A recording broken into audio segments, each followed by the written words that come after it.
yesterday. When people show you who they really are, believe them the first time. What are the odds that she is tweeting about the Indiana fever? In my opinion, quite low. Quite low. Like, people are like, what's up with the W and these cryptic tweets?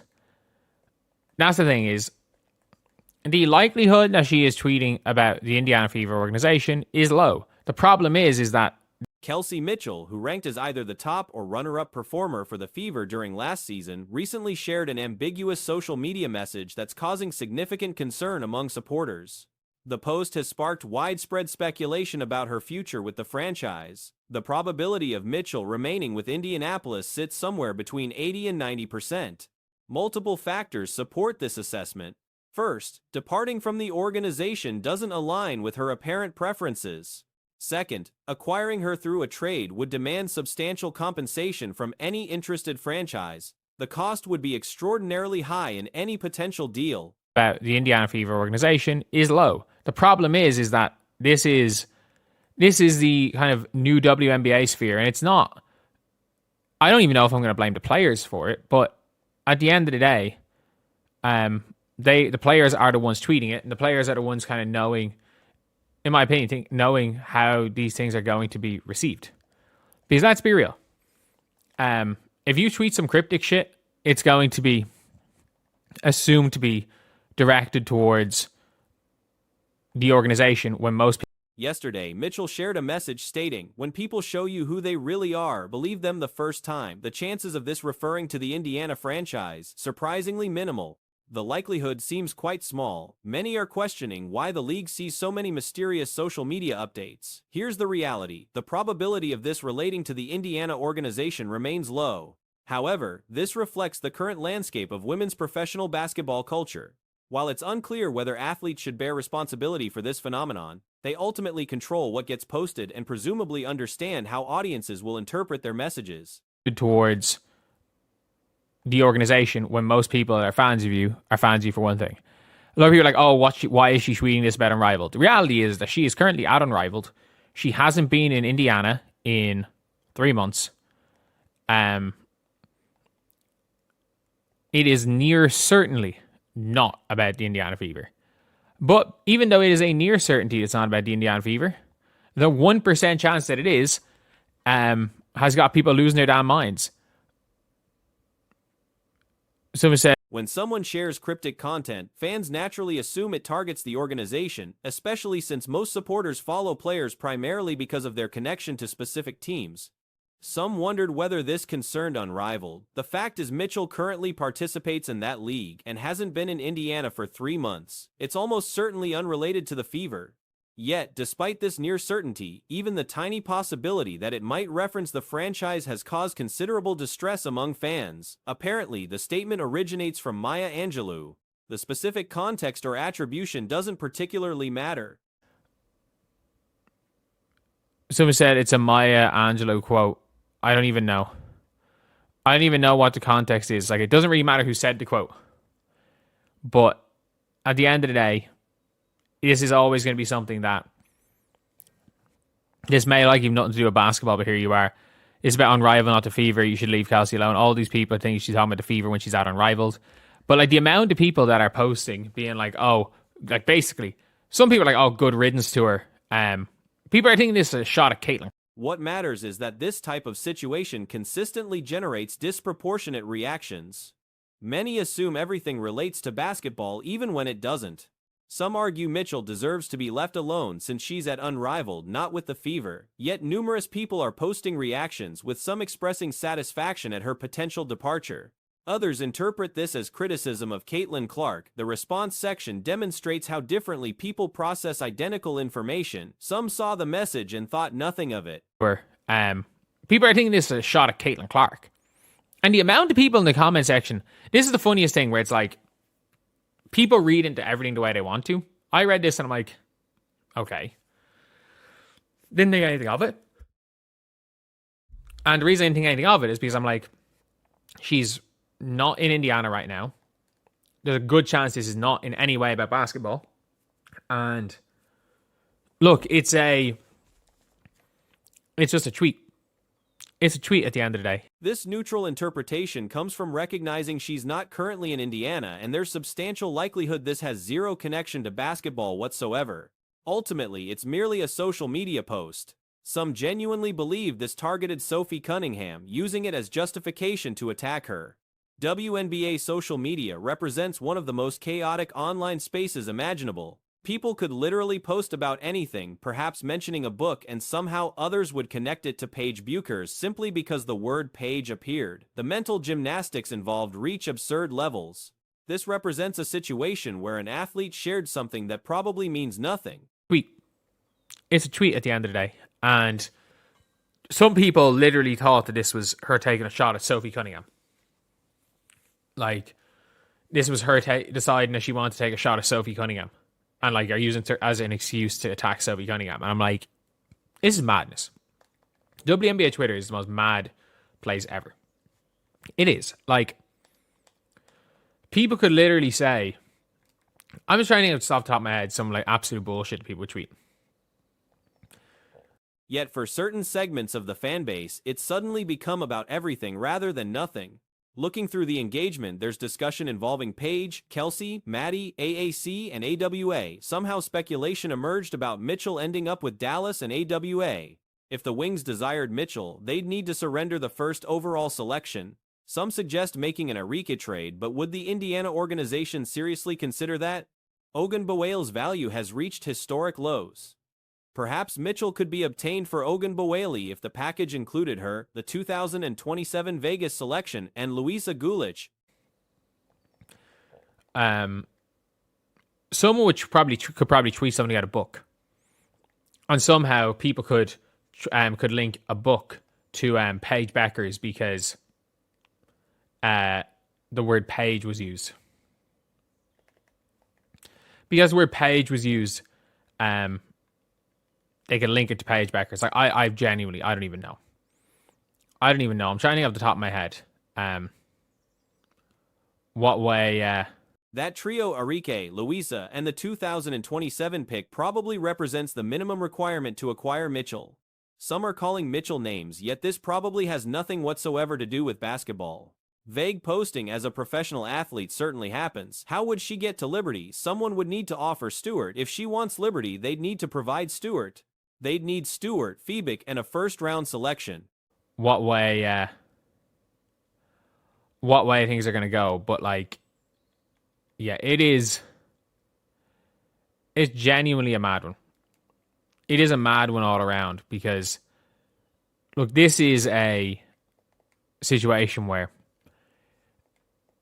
this is a player tweeting something, and I don't think it's about anything. But it's now at the stage where it's now to some. Or for Washington, Sonia Citron would be required. For Minnesota, they'd need to surrender the second pick and Aaliyah Edwards, and that wouldn't be sufficient. Edwards plus next season's selection plus Diamond Miller would be necessary. The Fever season with 100% roster continuity seems virtually certain. There might even be a Fever squad next season. People are attacking her family members, which crosses clear boundaries. Her relatives posted content that wasn't from Mitchell herself. Because it opens up speculation. Now, you guys know I've said I thought she would end up leaving the Indiana Fever. I just think she's going to get, you might find another team that adds an extra year on for whatever it may be, or she's going to realize some of my opportunities I was getting last year was because Caitlin Clark was not on the court. All right, she's going to realize I could go somewhere like Chicago, and I mean, I am the dynamic. Looking at all these reactions proves fascinating. People are exploiting this to attack Sophie Cunningham. Others are using random league-related drama to target individuals they dislike, which is completely baseless. Mitchell experienced a season where she shouldered enormous responsibility for Indiana. Her physical effort reached levels rarely witnessed playing until her body literally surrendered. The level of exhaustion she endured was extraordinary, as she contributed until complete physical breakdown occurred. Mitchell delivered one of the finest individual campaigns for an Indiana player in recent memory. Dynamic scorer on that team, and there's not a close second. Yeah, looking at you, Angel. But this is, and look, it could be about anything. Some people have said unrivaled, except I can't find any reason why it would be unrivaled. I know, I did see one fan say that for whatever reason, they can't seem to get a Kelsey Mitchell unrivaled jersey. That's interesting. Including postseason performances and her playoff contributions, she arguably produced the strongest individual season a Fever player has achieved since Tamika Catchings. This assessment includes Caitlin Clark's rookie campaign. Considering totality, a compelling argument exists that Mitchell's previous season surpassed Clark's 2024 performance. This isn't diminishing Clark, who was exceptional, it simply reflects how outstanding Mitchell performed. Following that Connecticut Sun matchup onward, she possibly ranked as the league's premier player, including substantial portions of the playoffs. The season was genuinely remarkable. People surrounding Mitchell likely understand the reality of her player archetype. That's interesting. Keep in mind, Kelsey Mitchell signed with Project B, too. All right? B is in Bob.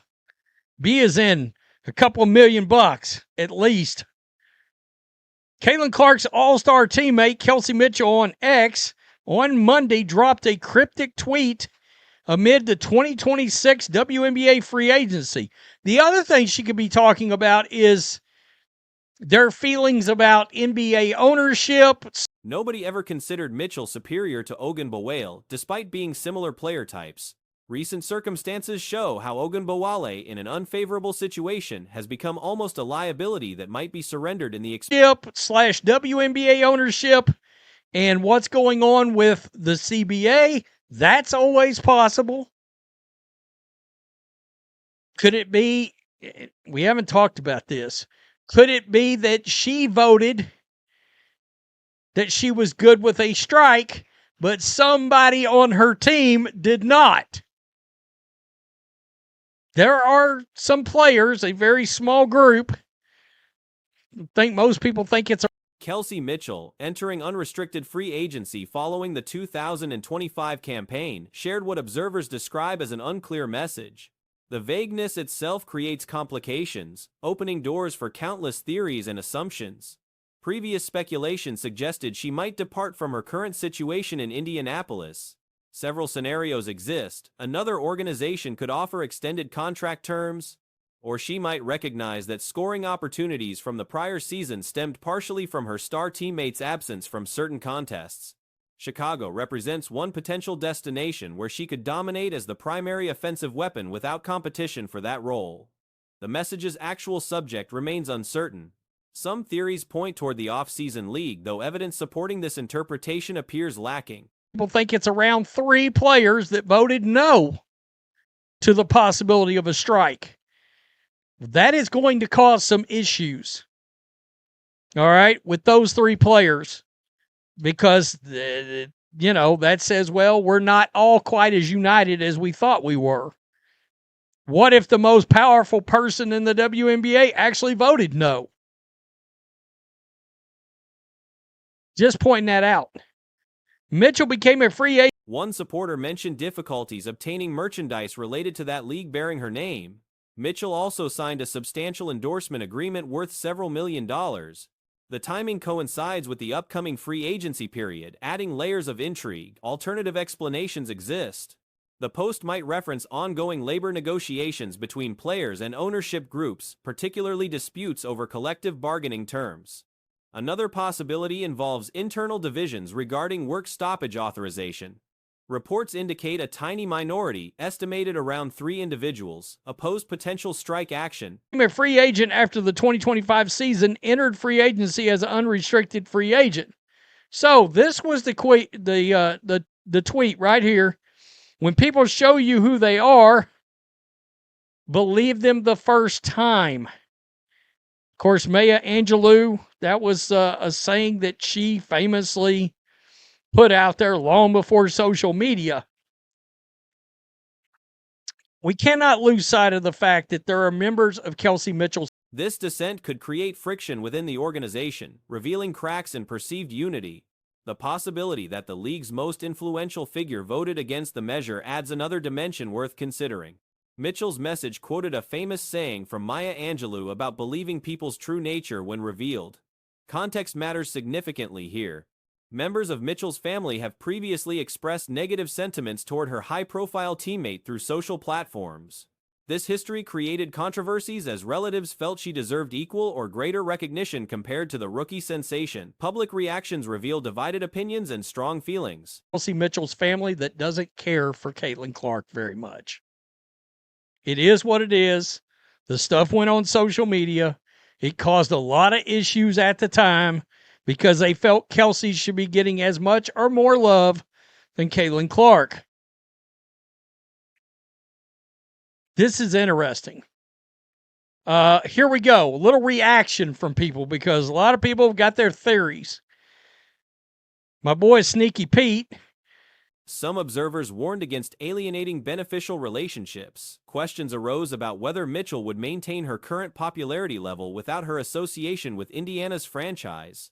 Many suggest the answer is definitively negative. Responses ranged from supportive to critical.